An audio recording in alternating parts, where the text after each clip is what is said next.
Hey everybody, this is Lance Hawley at Harding School of Theology. Just going to talk a minute about a verse, kind of a famous verse in the book of Job. Job 13 verse 15. It's traditionally translated, "Though he slay me, I will trust in him." That's the King James version. But there's a bit of a difficulty, and there's another way to translate it that I want to talk a little bit about. In the Hebrew Bible that all translators use, there are consonants and vowels in the Hebrew language. And in this particular verse, there's one word that is translated with the Hebrew word lo, which means to him. Yet will I trust in him or wait for him. However, actually in the Hebrew Bible, the consonants are this word, which is also pronounced lo. And that word is not. So it could be, I will not hope in him. And I would actually say, I will not wait for him. So what is it? Job 13:15. He will kill me, I will trust in him, or I will wait for him. Or he will kill me, and I will not trust for him. They're both pronounced the same way. So in the Hebrew Bible, we have consonants, and then these guys named the Masoretes add the vowels. Not that they're making it up, but they're preserving a reading tradition. This, in the Old Testament, this text that we use is called a Ketiv Kareh. A Ketiv means it's written one way. Kareh means how you read it. In other words, although the consonants have the lo, I will not wait for him. That's the Ketiv, that's what's written. The Masoretes read lo, I will not wait, or I will wait for him. And there's division among scholars and in translations. A lot of the this is not a Masoretic issue, actually it goes back to the Mishnah, where they say it could be one or the other. What is it? Does Job wait for God, or will he not wait? The King James Version, of course, has he will wait, or I will hope in him. I've listed a few others here. The NIV, the ESV, the New American Standard, all have I will wait for, or I will hope in him.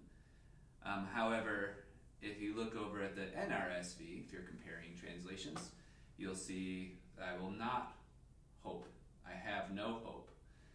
Also, the Jewish Study Bible, just for the sake of another version, the New Living Translation has I have no other hope.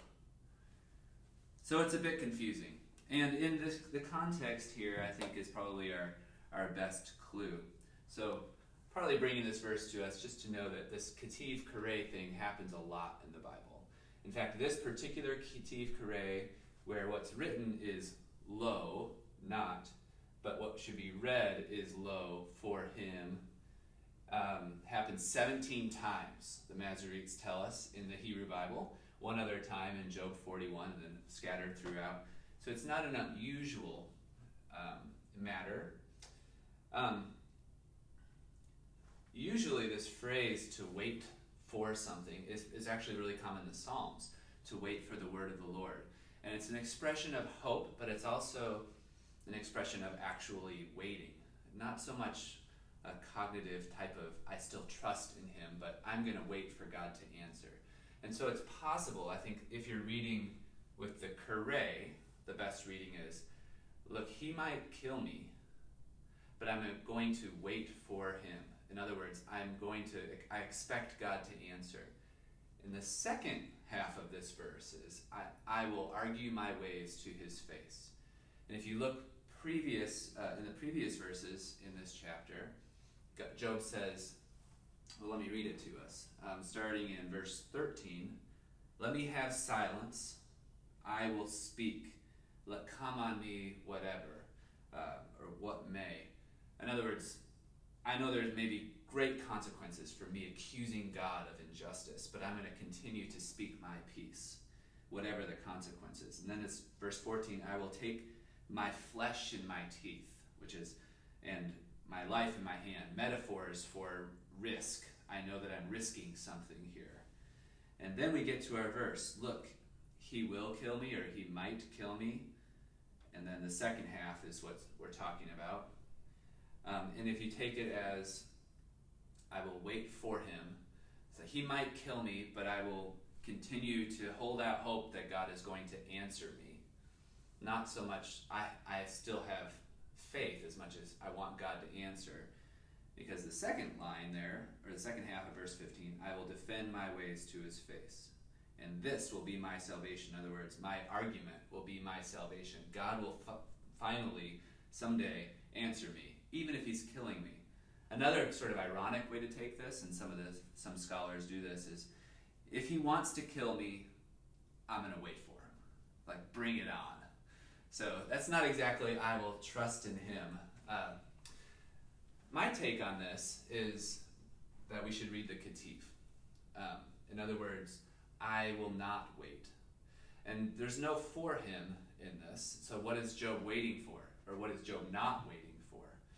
In my view, that he will not wait to speak his peace.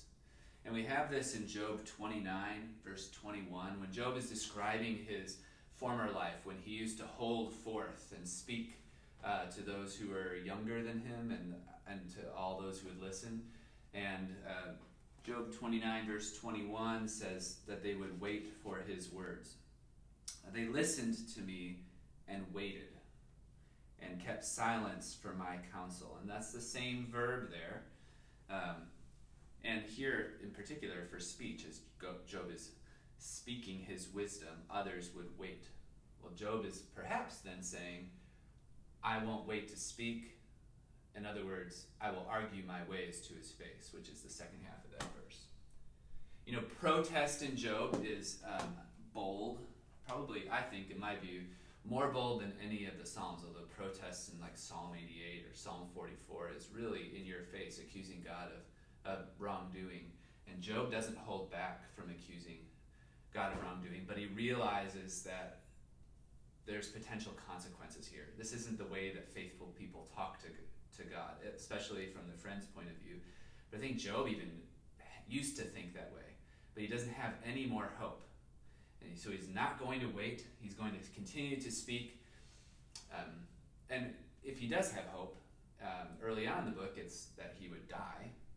And later in the book, that it's that God would vindicate him, would claim him, would name him to be righteous. And perhaps that's, if Job still does have hope, he's going to speak his peace, continue to speak, and that somehow through his argument, through his accusation against God, God would recognize that he's righteous, or look upon his case and name him as righteous, vindicate him. And in the end of the book, if you look at Job 42, verse 7, God does that.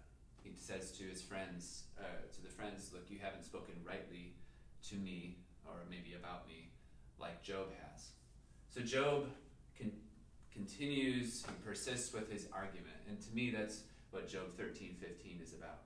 Not so much trust in the midst of suffering, although certainly the Psalms would advocate for that, but continue to speak honestly to God.